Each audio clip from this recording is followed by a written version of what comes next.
La liberté d'expression est un étendard de notre République. Nous n'arrivons pas d'ailleurs à concevoir la République sans la liberté d'expression. Tellement nous avons lié son devenir et sa réalité à la liberté d'expression et à sa réalité. D'ailleurs, cette liberté d'expression signifie au sens strict qu'il n'y a plus de censure d'État. La censure d'État était le propre de la monarchie. C'était l'ancien régime, c'était le vieil arbitraire du monarque qui finalement utilisait son pouvoir absolu pour opprimer l'expression de ses sujets. Par exemple, voilà, tout le monde a en mémoire cette étrange fin du Tartuffe de Molière, chef-d'œuvre absolu par ailleurs, qui se termine quand même par l'apparition d'un lieutenant du roi qui vient finalement rendre justice à ce pauvre Orgon qui, par sa bêtise et sa naïveté, s'est laissé abuser par Tartuffe au point de lui léguer sa maison après avoir envisagé de lui donner sa fille en mariage. Enfin voilà. Donc le roi vient rétablir contre l'infâme Tartuffe, contre l'usurpateur, contre l'imposteur, contre le faux dévot, contre celui qui abuse de la naïveté et de la gentillesse des gens, eh bien le roi vient rétablir la justice. En d'autres termes, les Français peuvent dormir tranquilles. Si les bourgeois sont idiots, au sommet de l'État, il y a un lucide, un juste, un intelligent qui règne et qui surveille un peu tout ça.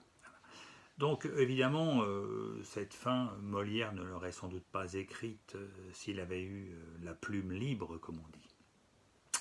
Donc nous sommes libérés de ça avec la République, du moins le croyons-nous. Du moins le croyons-nous. Hein, et quand tous les Français ont écrit sur leur mur Facebook « Je suis Charlie », ils revendiquaient une liberté d'expression à laquelle ils sont viscéralement attachés, et ils ont bien raison de l'être d'ailleurs. Mais ce n'est pas parce qu'on est viscéralement attaché à quelque chose que cette chose est une réalité. Est-il si sûr que la liberté d'expression soit une réalité politique? Voilà ce dont le philosophe doute un petit peu parce que des signes alarmants dans notre culture viennent lui signifier un peu le contraire. Alors lesquels? Quels signes? Eh bien d'abord, on trouve dans les rues des gens étonnants qui se promènent. Philippe Muret les a d'ailleurs labellisés en nous disant aujourd'hui, Javert se promène incognito sous le surnom de Voltaire dans nos rues. Javert, qui est Javert? C'est l'infâme policier des Misérables de Victor Hugo, celui qui a un préjugé contre Jean Valjean. Il ne croit pas du tout à sa conversion et qui veut impérativement le ramener au bagne.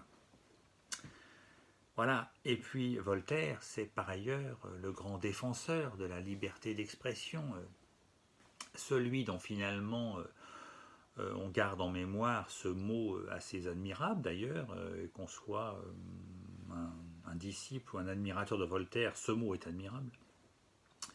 Même s'il n'y en a pas tant que ça chez Voltaire d'admirable, mais enfin celui-là l'est en tous les cas, puisqu'il a dit je ne suis pas d'accord avec vos idées, mais je me battrai pour que vous ayez le droit de les exprimer. Donc Voltaire, le grand défenseur de la liberté d'expression, eh bien aujourd'hui dans nos rues, dans les rues de notre République, dissimule où est le masque de l'infâme et de l'affreux Javert.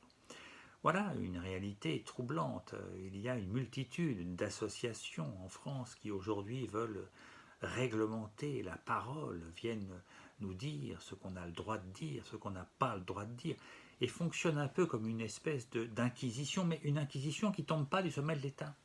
Elle émerge de la société civile, même si, bien évidemment, on peut soupçonner que l'État subventionne en grande partie ces associations. En d'autres termes, il n'y a plus tellement besoin pour l'État d'assumer ouvertement une censure, puisqu'en réalité, il en a délégué la fonction à la société civile et a essayé d'encourager les hommes à faire en sorte qu'ils se censurent les uns les autres. Voilà. Évidemment, ça c'est le premier signe alarmant qui alerte le philosophe sur la réalité de la liberté d'expression. Est-ce une apparence ou est-ce une réalité? L'autre point, évidemment, très alarmant, c'est que quand nous comparons la monarchie et la République et que nous exaltons en disant que nous avons la liberté d'expression quand la monarchie faisait régner la censure, on oublie une chose toute simple, c'est qu'à l'époque de Louis XIV, il n'y avait pas de médias de masse. Les moments où le peuple se réunit, c'est-à-dire les moments où le pouvoir peut fabriquer l'opinion, pour reprendre un titre de Chomsky qui est toujours d'actualité et plus que jamais d'actualité, eh bien ce sont deux moments fondamentalement, c'est-à-dire les moments où les hommes sont réunis entre eux et où on peut leur parler pour fabriquer un peu l'opinion publique. C'est d'abord la messe le dimanche, quand le curé parle en chair et la monarchie s'est évertuée et forcée de mettre un peu les curés sous contrôle. Et l'autre grand moment, c'est le théâtre. Le théâtre, c'est l'art populaire, c'est le moment où les hommes vont écouter des gens qui leur parlent et ressortent avec des opinions peut-être un peu dangereuses pour le pouvoir. Donc il faut aussi contrôler la parole des auteurs dramatiques. Voilà, ces espèces de curés laïcs finalement, dont il faut surveiller un peu les paroles et les bons mots, d'autant que dans l'exaltation et dans l'enthousiasme du théâtre, les opinions, sans doute, pénètrent encore plus profondément dans l'esprit des hommes. Voilà, donc il n'y a pas besoin d'autre chose finalement. La censure est nécessaire au roi parce que le théâtre est l'art populaire. Mais aujourd'hui, le théâtre n'est plus tellement un art populaire, en tout cas il n'est plus tellement dangereux, il ne mobilise plus des millions de spectateurs. Ce qui est, en revanche, ce qui est le lieu même de la fabrique de l'opinion, ce sont les grands médias de masse que sont la radio et la télévision. Or là, finalement, pour le pouvoir, c'est du pain béni.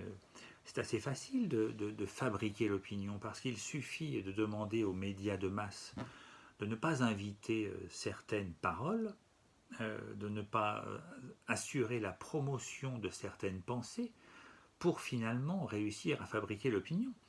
En d'autres termes, si le pouvoir demande de ne pas inviter tel ou tel penseur, tel ou tel auteur dramatique, tel ou tel écrivain, sur les médias de masse, et au contraire recommande ou encourage les médias à inviter tel ou tel auteur, penseur, philosophe, etc., eh bien, le pouvoir, sans se manifester en tant que censeur, exerce malgré tout une censure discrète, une espèce de censure positive, comme on pourrait dire, c'est-à-dire une censure qui s'exerce sans en avoir l'air, une censure qui ne dit pas son nom, une censure qui s'avance masquée, voilà, une espèce de discrimination positive de l'opinion. Voilà, on favorise la diffusion de certaines opinions et on combat la diffusion d'autres opinions, mais tout ça sans en avoir l'air, sans rien interdire ouvertement. Voilà finalement l'état de la France. C'est pourquoi je pense que le pouvoir n'a pas à revendiquer aujourd'hui une censure. Au contraire, il peut se présenter comme le grand défenseur de la liberté d'expression, parce qu'en réalité, il n'a plus besoin d'apparaître en tant que censeur. Donc c'est formidable cette affaire-là. Il peut exercer une censure sans apparaître en tant que censeur. Alors évidemment, on me dira, oui, mais il y a Éric Zemmour à la télévision, sur CNews. Oui, mais comme le dit plaisamment Éric Zemmour quand il parle des autres, il est aussi un peu l'idiot utile de cette affaire-là. C'est-à-dire que en autorisant Éric Zemmour à avoir une émission sur CNews le soir à 19h, qui est en général d'ailleurs une bonne émission, somme toute intéressante, avec des vrais débats, eh bien le pouvoir montre qu'il n'exerce aucune censure. Mais en réalité, face à Éric Zemmour et face à tous ceux qui le dérangent, il y a l'énorme fabrication de l'opinion que permettent les médias de masse, que permettent le monde du showbiz, que permettent le monde de l'art et du spectacle, que permettent la littérature, le monde journalistique. Bref, le pouvoir n'a pas grand-chose à craindre en réalité d'Éric Zemmour. Et au contraire, ça lui donne de bonnes raisons de laisser croire à tout le monde qu'il n'exerce pas de censure. Mais en réalité, il a quand même deux armes formidables pour exercer une censure sans apparaître en tant que censeur, ce qui est assez malin. La première des armes, c'est évidemment de subventionner les javert qui vont se promener dans les rues sous le surnom de Voltaire. Et la deuxième arme, tout aussi formidable et tout autant dangereuse, c'est évidemment l'utilisation et la mobilisation des médias de masse pour fabriquer l'opinion qu'ils désirent voir apparaître, c'est-à-dire diffuser et obliger tout le monde à s'inscrire et à s'enfermer dans le politiquement correct. Donc arrêtons d'être naïfs et de croire que le pouvoir a renoncé à la censure et au contraire s'engage et s'efforce de faire régner en notre pays une liberté d'expression qui est la garante et la garantie d'une réalité républicaine. Évidemment, nous comprenons bien pourquoi il veut nous faire croire à cela, mais nous ne sommes pas pour autant des lapins nés de la semaine dernière, et donc nous ne sommes pas obligés de croire tout ce qu'il veut nous faire croire.